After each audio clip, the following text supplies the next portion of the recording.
Jacaranda FM. Good morning in a sunny Cancun. Angry Birds, the best Nice and sunny. Yeah, well, it'll come up on the screen, I'm hoping.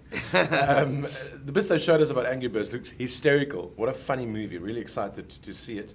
I want to ask you, how different is it to do voiceovers from usual acting on screen? Is it harder? Is it easier?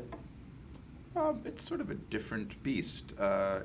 Unfortunately, you don't get to share the room with the other actors. Oh, you don't? You go in one-on-one? Yeah, you go into a sound booth by yourself. Okay. But with something like this, the writing is so good, and they give you so much creative license that it's sort of you can just have a lot of fun by yourself.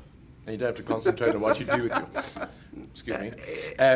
You don't have to concentrate on what you're doing with your face and your hands. No, I mean, No, you can wear what you want. I think that part of the joy of it is that you're left to, one device, which is your voice, to relay all the emotions, all the story, all the feelings, and that's a tricky task, but it's also liberating in a way because you get to do so much with your imagination to create that.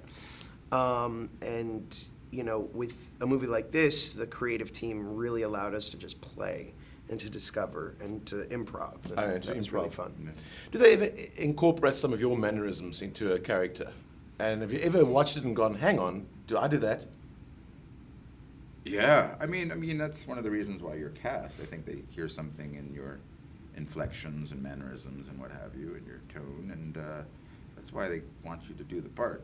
So you can't sort of deny that while you're in the booth.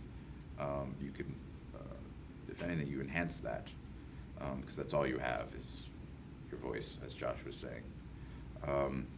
So like my character is, I feel like he's me times 10.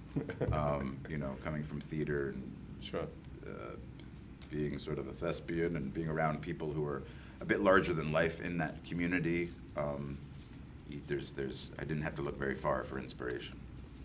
You both have kids, am I right? Do they ever? What is their reaction when they see you on screen?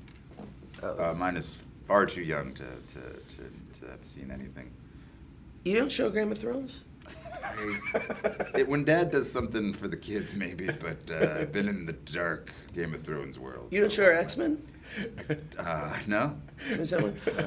My daughter, I have been able to share with my oldest daughter, Frozen. Yes. And see, my daughter is obsessed with Frozen. Has she seen it? Cool. I wasn't asked to be in Frozen. No.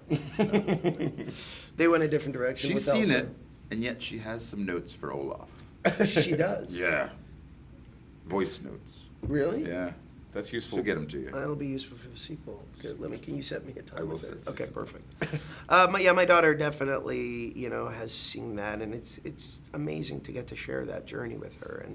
And Angry Birds as well, I think, is a movie that, I think it's one of those things where you always look for an opportunity to do something for your kids. Okay. And something that, you can share with them sooner rather than later. And this movie, I feel very confident in saying is, gearing up to be a very special one and something for the whole family. South Africa's going to love it. Thank you so much for your time. Thank you. Appreciate it. Thank you. Jacaranda FM.